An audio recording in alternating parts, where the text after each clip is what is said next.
박원순 서울시장의 연결식이 유족과 시민들이 지켜보는 가운데 엄수됐습니다. 장례 기간 동안 2만 명이 넘는 시민들이 시청 분향소를 다녀가는 등 추모 열기는 뜨거웠지만 고인을 둘러싼 의혹을 밝혀야 한다는 반대 여론 역시 만만치 않게 일었습니다. 고인이 떠난 지금 그가 이룬 업적과 과오 모두를 치우침 없이 역사의 판단에 맡겨야 한다는 의견이 제기되고 있습니다. 첫 소식 최선호 기자의 보도입니다. 갑작스럽게 극단적 선택을 한 박원순 시장의 연결식. 코로나19 여파에 온라인 중계로 축소되고 굳은 비까지 내렸지만 고인을 추모하려는 시민들의 발길은 서울시청으로 이어졌습니다. 일부 시민들은 박 시장이 화장된 서울추모공원도 찾아 고인의 마지막을 함께했습니다. 박원순 시장님은 항상 검소하시고 사람 냄새가 나는 분이셨어요. 시정을 국민을 위해서 또 불교 발전을 위해서도 많은 애를 쓰시고. 장례 기간 2만 명의 시민들이 시청 앞 분향소를 찾았고 온라인 분향소에는 100만 명이 넘는 인원이 헌화하는 등 추모 열기는 뜨거웠습니다. 고 박원순 서울시장의 유해는 고인의 뜻에 따라 화장돼 자신의 고향이자 선친의 묘소가 있는 경남 창녕에 뿌려졌습니다.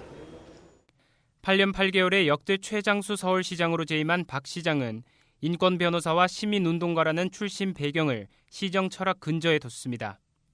청년 수당 도입과 신혼부부 주거 지원 등 그가 내놓은 굵직한 정책들은 대부분 약자의 권익 향상에 관한 것이었습니다.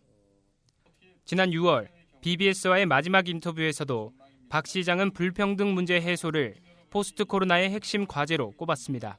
이 전국민 고용보험이라는 게 이런 보호막 없이 비를 맞고 있는 분들에게 우산을 씌워주자, 이런 내용입니다. 포스트 코로나19의 핵심적인 과제가 바로 좀 더 이 불평등을 줄이고 평등하게 유지해가는, 이게 중요한 거라고 생각합니다.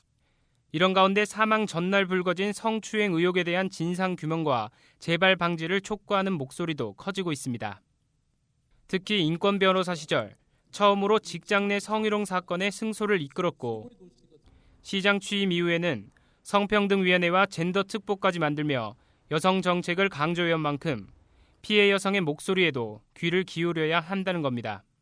실제 청와대 국민청원 홈페이지에는 고인의 장례를 서울특별시장으로 치르는 것을 반대하는 내용의 청원에 56만 명이 넘게 동의했고 여성단체를 중심으로 애도와 의혹은 별개라는 목소리도 커졌습니다.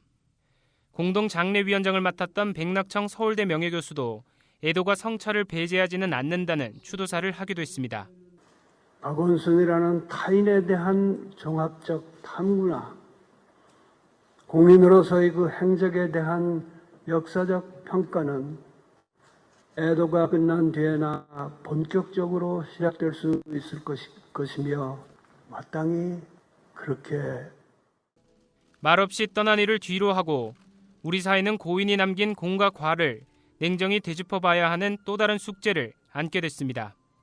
BBS 뉴스 최선호입니다.